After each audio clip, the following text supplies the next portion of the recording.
member of the 17 TAC Fighter Squadron flying out of Al Dhafra, United Arab Emirates.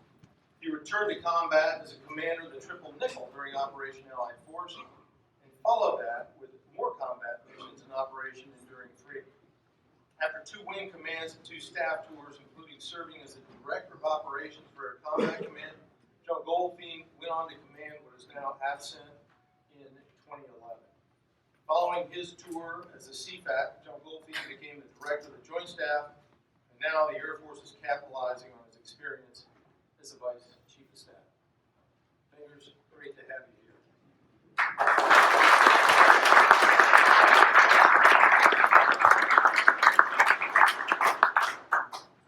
Hey, Swift, thanks.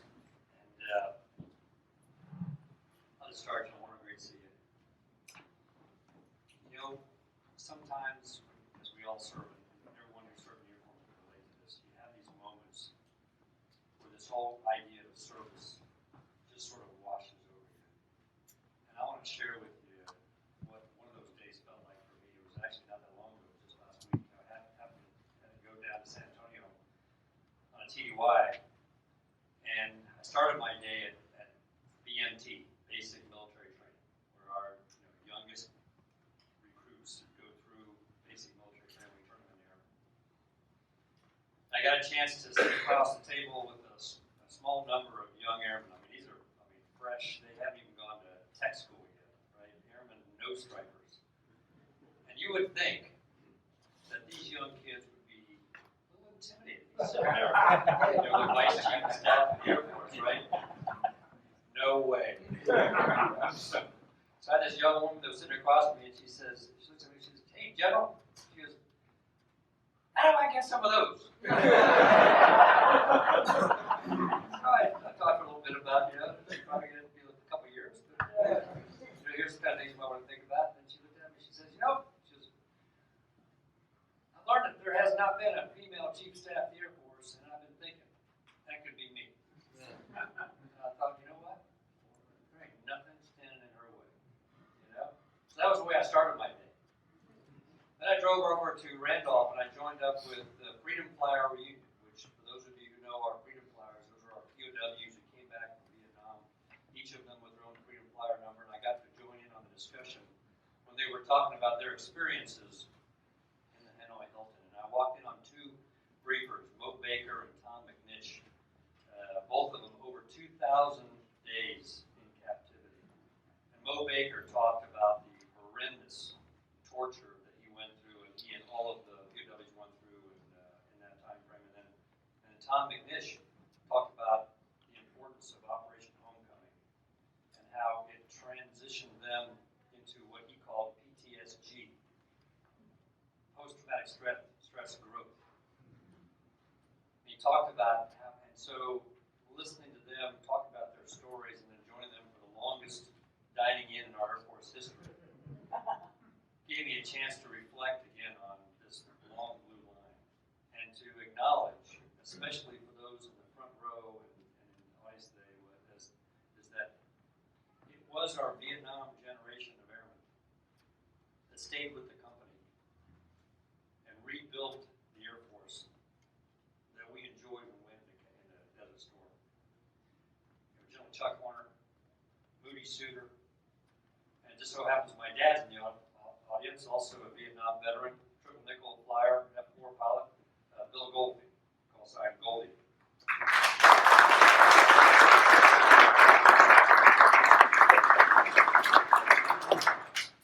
So what I'd like to do is maybe at the end of this day, looking at the dialogue that you've had all day today, is to walk us a little bit through Vietnam, the Desert Storm, to where we are today and where we're going, in each of the 5 core missions that we're responsible for the nation. And in fact, as the great insurgents of 1947 that stood up as a separate service, when the National Security Act was written, we got 5 missions. And those missions actually haven't changed significantly. The tools, the technology, the training have changed, but the missions that we do for the nation as an Air Force actually haven't changed. Air superiority, ISR, global mobility, global strike, and command and control. And so let's just talk a little bit about each of those. Air superiority. One of my favorite Vietnam stories comes from my squadron commander at the time, Lieutenant Colonel then Billy Deal. And Billy Deal was the only guy in our squadron who had any combat time. The rest of us were all green. And he was a mech killer. And in F4, he was also a gib, a guy in back, right? Pilot's flying in the back seat of the F4, and he's coming back from a mission one day, and he's just getting ready to cross the border. He's still in North Vietnam, getting ready to cross, and as often happened in the F4, it was hot, it was sweaty, it was summertime. He took his helmet off, he put it in his lap, he took the towel that he had around his silk scarf, I'm sure. He took it out, and he's toweling off, and he's just sitting there, and all of a sudden a smoke trail goes by the wing. And he looks over, looks behind him, and here's a MiG-21 that's rolling up. And so, of course, with his helmet in his lap, he yells, right? And so he has to actually, grab the mask, put it up against his yells, and yell, "Break left!" And he grabs the stick, starts getting him in turn, and this MiG-21 just sort of flushes out in front of him, and with his helmet in his lap, he launches an AIM-7, and it was so close that it actually never fused. It just went right up the tailpipe, and he got his MiG killed. You get him, how you get him, right? But the reality is, we know from going back and looking at Vietnam that over 50% of the missiles didn't work. And we as airmen often take great pride in saying that the last time a soldier, sailor, airman, or Marine was ever attacked from enemy air was April of 1953. We opt to also include in that means that every one of the Vietnam veterans kept that record alive through their entire combat, regardless of the quality of the missiles and the equipment they were operating. So this generation from Vietnam actually built us the F-15, the F-16, the F-117, the AIM-120, the AIM-9, that we all enjoy going into Desert Storm. 32 of the 36 kills from the F-15C with no losses. And the other thing this generation did is they built Red Flag. And those of you who knew Moody Sutter know the history. If you can survive 10 missions in training, your chances of surviving in combat go way up. Many of us who flew as young captains in Desert Storm were the direct recipients of that vision. Because Billy Deal led us across on day one, and I remember as the deputy mission commander going across the line. And, going into combat for the first time, let's all be honest, you really don't know how you're going to do. You hope and pray that the training is right, that you'll respond accordingly, that you've got the courage not to let your buddies down, but you don't really know until you get there. And so I'll never forget my first mission. I was a young captain, flight commander, leading an 8 ship, and we go across the line, and like a walk in the park, my squadron commander, Vietnam vet, big killer, says, "Hey, there's AAA about right 2 o'clock." And we all stared. Holy mackerel. And then he said, "Hey, that's A2, left 10. Holy moly, there it is. Telephone pole, big explosion. Then I heard splash, MiG-29, because I was forward up in the formation. I thought I saw a MiG-29 hit the ground. I thought, oh, hot man, haven't seen that before. But here's what else I saw. I said, I've seen this before. I've heard all these radio calls. I've been in this environment. Never saw real AAA, but it looked a lot like the Smoky Sand kind of work, the simulators that I remember. I remember all the radio calls. The raw was going off the same exact way. Same formation, same radio calls, same Smoky Sand simulators that gave that. I've never seen an aircraft hit the ground, but you know what? You would not believe the confidence that came over my cockpit as a young captain, en route to my target for the very first combat mission when I realized I can do this. When I talked to my buddies, they all felt the exact same way. 10 years later, as a squadron commander leading my squadron into Allied Force, we came back from the first mission and asked them, "What do you think?" They said, "Hey, sir, it's just like Red Flag." We have the Vietnam generation to thank for that. ISR. We all remember the bespectacled intel officer that would be in the intel shop with stacks of maps and charts, right? And we had one particularly creative officer in our squadron at the time, Lieutenant Colonel Nordo, who would leave from our base because we were were in the UAE and had access to alcohol, and he would fly into Riyadh, and I'm not sure what he traded, but he would come back with stacks and charts of targets and capabilities that we were going to go after against. So what do we look like today? We got 35,000 airmen in the business of intelligence, surveillance, and reconnaissance. To a large part, the vision of one each Dave Deptula, who helped us build that enterprise. As a CPAC, I had a fascinating discussion with my ground component commander counterpart when he said, Fingers, he goes, part of my challenge is my company commanders today have more situational awareness of the entire country of Afghanistan than I had when we were engaged just 2 years ago.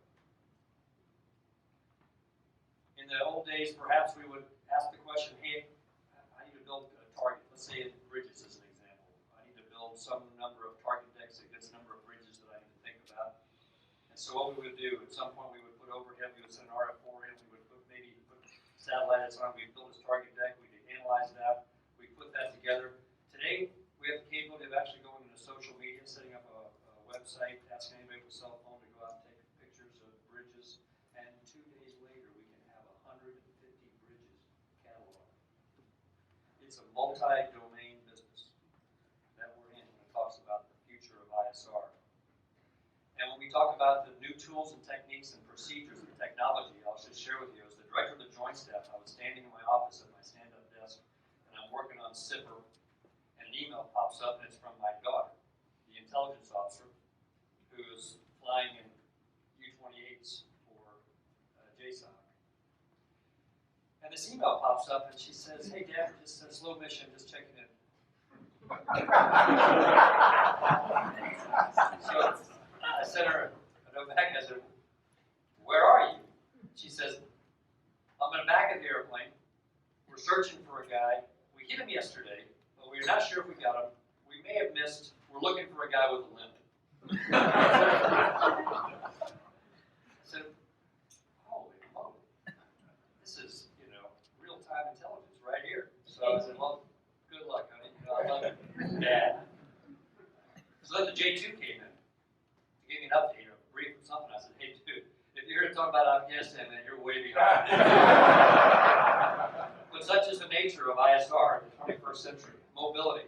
What a success story. What a success story on global mobility.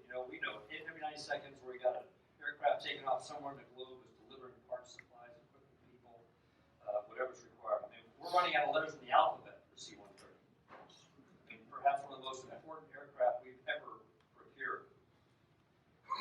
The other thing we do in the mobility business that I think and we're doing this across our Air Force, but we do it here in the mobility business perhaps the better. And that is that when we say that we're a total force, we are truly one Air Force.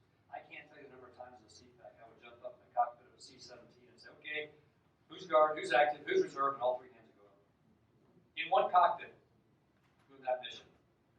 My aide, Major Rico Medina, somewhere here, Air National Guardsman, Oregon. Chief's exec, Chad Sr., reservist, combat rescue officer. We are truly one Air Force. At our high point, we had our own version, as we stand here in March, of March Madness. We, in one particular month, had the following major contingencies that we supported simultaneously with our global mobility fleet. We had a surge in Afghanistan, a surge in Iraq, a tsunami, a major presidential trip, which anybody's been in that business, you know how many that takes. And oh, by the way, this little thing that kicked off called Libya. In 1 month. In one 24-hour period, we flew 310 sorties. This has been a huge success story for our United States Air Force. Precision strike. We can't talk about precision strike without first talking about the nuclear enterprise. It's still winter in my mind. And as we said, someone's on the road driving from San Antonio to Dallas on gravel roads to pull a 12-hour shift to stand watch for America.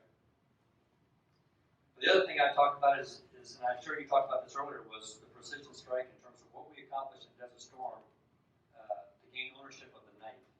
My favorite Vietnam story, and I'm sure it's the 10% truth rule because it came from my dad.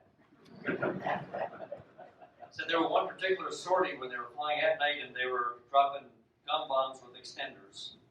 And they would fly in the weather, lights out, in close formation, in a dive, and then the flight lead would call ready, ready, pickle. All the bombs would come off and they would recover that night in the weather, lights out. And during one particular recovery, one of my dad's wingmen, number 3 actually said, 1, 3. So go ahead. He says, I think 4 just hit me. And so my dad thought about it for a minute and says, 4, stop hitting 3.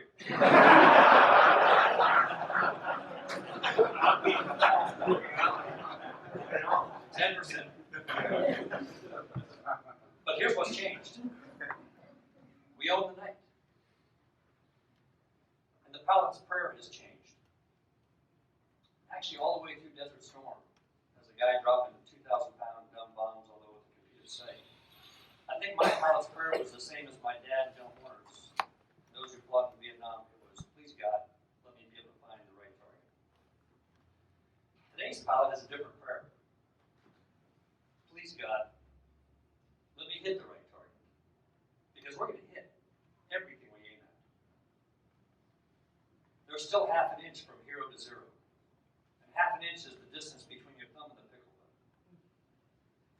And so in today's day and age, the discipline with which our young aircrew go out and prosecute targets, and that aggressive spirit that makes them want to come home with the racks empty has not changed since we first started putting munitions on the aircraft.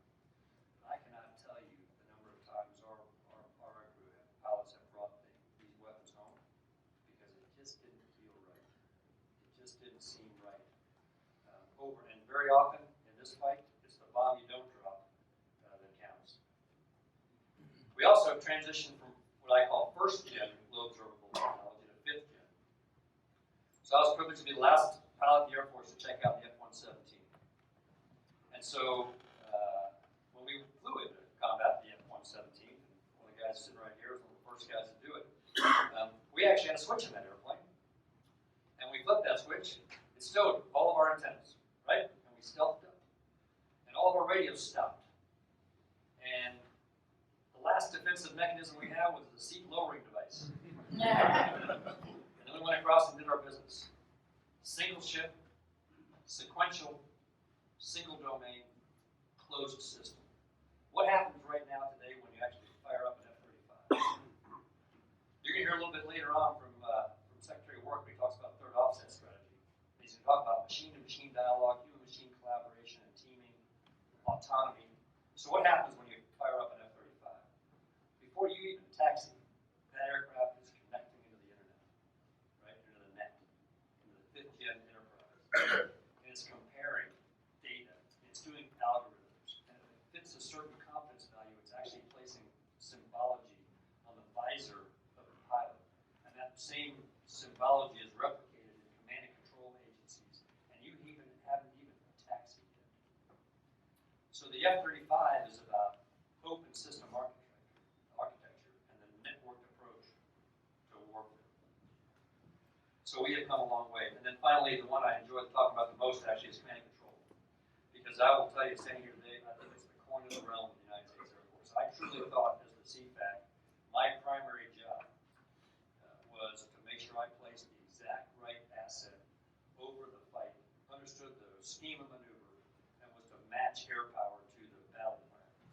I actually spent a lot of my time as the regional command and control lead for the combatant commander that did joint fires integration through this magical weapon system called the KAOC. And there was nothing that matched it in anywhere in the AOR. And just to just give you an idea of why I think what Secretary Work's going to talk to you about is so normal and so central for an airman to think about in terms of a networked approach to warfare. I'll go no further than what happens when we have a young soldier, sailor, airman, marine step on an IED and we initiate the personal recovery. What happens? The golden hour, truth be told, is actually not that first hour to get him a helicopter.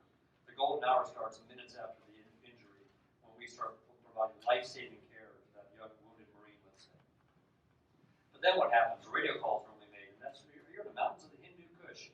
There's absolutely no way to get a site to anybody who can help you. But that little handheld radio is all of a sudden amplified on an airborne layer. That signal is amplified, bounced off the space asset, goes to a command and control agency often 1,000 miles away, and that initiates the choreography of events that goes on. At that point, somebody in the command and control agency jumps on the net and through the cyber domain starts orchestrating the rescue effort, and they start making sure that we have the right medical records of that wounded Marine, the right blood type, all the right equipment, right? All that starts getting loaded as they start scrambling the PJs to the helicopter and start firing up the H-860. But before that H-60 even takes off, we've already orchestrated the movement of an MQ-9 or an MQ-11. We've already cataloged exactly where the enemy is, where the proper approaches are. We've talked to the Sandy. The Sandy's already hooked up with the ISR. They've already got the information. It's already being projected onto their screens, and they're already determined exactly what the ingress and egress is going to look like, because we are the service that fights our way into a hot LZ. But even more so, before that helicopter is even taken off and it's en route to the point of injury, we've got a C-17 that's loading up with a CCAP team, a medical team, and they're already getting ready to actually receive that helicopter, that wounded Marine, to get him into a roll 2 and get him into surgery, and the rest, as they say, is history. That's a networked approach to the business of personnel recovery. And so when Secretary Works talks about machine-to-machine communication, human-machine teaming, autonomy, learning systems, it is so natural for an airman to operate that way that it just makes sense that we ought to be the lead as we go forward.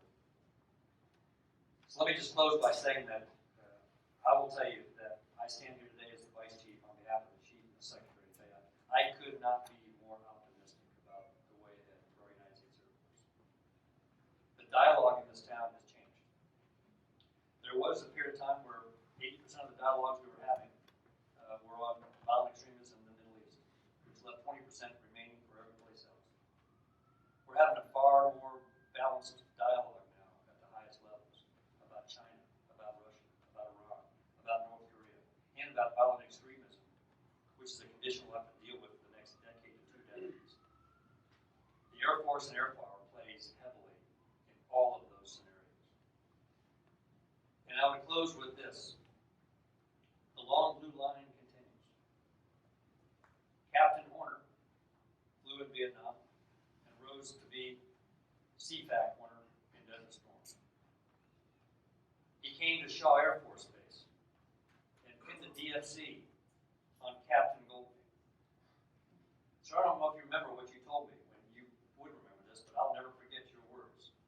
You said, as you pinned that medal on my chest, you said, "This and a quarter will buy you a cup of coffee." I never understood the message. I've never forgotten the words.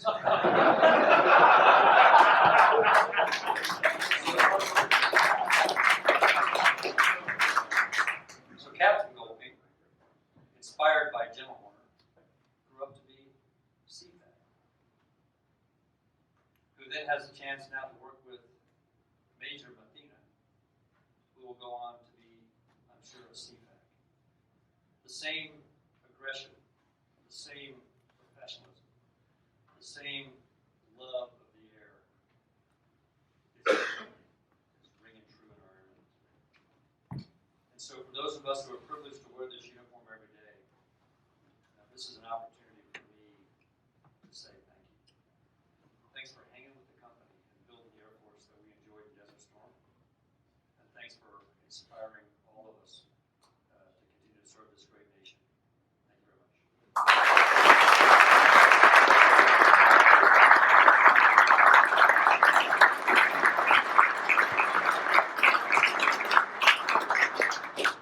Ladies and gentlemen, I think you'll agree with me that the United States military, it's not just saying Air Force, but the military is very, very fortunate to have General Goldie as one of our military's finest leaders.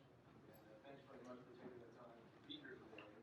Be our captains to give a small token of our appreciation. General Horner. If you ask him, he'll say.